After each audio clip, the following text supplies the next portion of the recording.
За тэгэхээр энэ Авбакир гишүүнээ Авбакир сайда танд хандаж нэг зүйл хэлэх гэсэн. Энэ гэр бүлийн хөгжлийн хууль гэж одоо өргөн барихаар бэлтгэж байгаа гэж сонсон.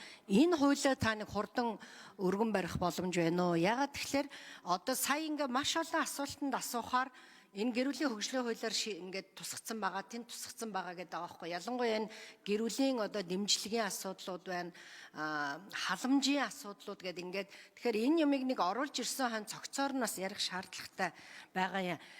Учрал дарга нэг ийм бас хүсэлт байгаа.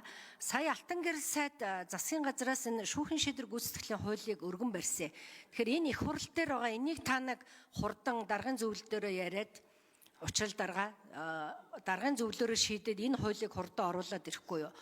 Шүүхийн шийдвэр гүйцэтгэлийн тухай хууль. Энэ дээр яг нөгөө хүмүүсийн одоо энэ тэтгэмжийн асуудлыг маш сайн тусгацсан байгаа. Тэгэхээр бид нар энийг цогцоор нь ингээд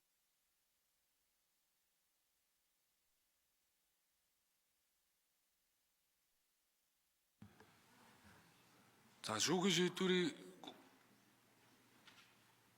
хуулийн чинь хууль зүйн дотоод хэргийн яамнаас хууль санаачлагч нь татна гэсэн сүүлд мэдээлэл өгсөн шүү. Тэрийг засгийн газартаа ярьж тодорхой мэдээлэл авах хэрэгтэй. Би бол тийм ойлголттой байна шүү.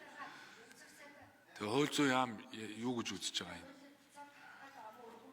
Шүүхийн шийдвэрийн хуулийг татна гэсэн би бол мэдээлэл авсан. Хууль зүйн яам ямар байр суурьтай байсан. Тэгээд эргээд хэлнэ үз.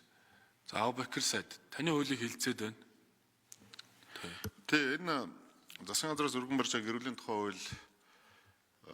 хууль зүйн яамны одоо бэлтгэснээр орж ирж байгаа. За гэр бүл хөтөлбөрийн нийгмийн хамгааллын яам дээр гэр бүлийн хөгжлийн тухай хууль өнгөрсөн 2-7 хоногийн өмнө засгийн газар дээр танилцуулагдаад явж байгаа. Одоо тэгшүн энэ хуулийн дээр гэр бүлийн хөгжлийн тухай хуулийн дээр хүүхдийн мөнгөнд дэмжлэг, жирэмсэхийн мөнгөнд дэмжлэг, хүүхэд асарсны мөнгөнд дэмжлэг, ихэр хүүхдийн мөнгөнд дэмжлэг зэрэг одоо энэ дэмжлэг хэлбэртэй байгаа олгогддог төсөв дагсан зүйлүүдээ гэр бүлийн хөгжлийн тухай хууль руугаа хийгээд нөгөө халамжийн тухай хуулиа үндсэндээ ер нь энэ хүүхдийн мөнгөн төр энэ халамжийн юунд зардалд ороод харагдаад хэтэрхий данхаасаа халамж харагдаад. Гэтэл нөгөө талдаа халамж биш дэмжлэгийн зүйлүүд бас байдаг. Энийг гэр бүлийн хөгжлийн тухай хуулийн дээр хийгээд засгийн газраар хэлэлцүүлсэн өргөн барихад бэлэн болсон. За зарим зүйл заалтууд дээр нь төсвийн үр дагавартай учраас төр жоохон хойшлуулах нэг шаардлага үүсчихэд байгаа. Эрхчлэг улсын төсөвтэй холбоотой маш олон одоо яг гэр бүлийнхээ хөгжил рүү чиглэсэн заалтууд шингэсэн юм.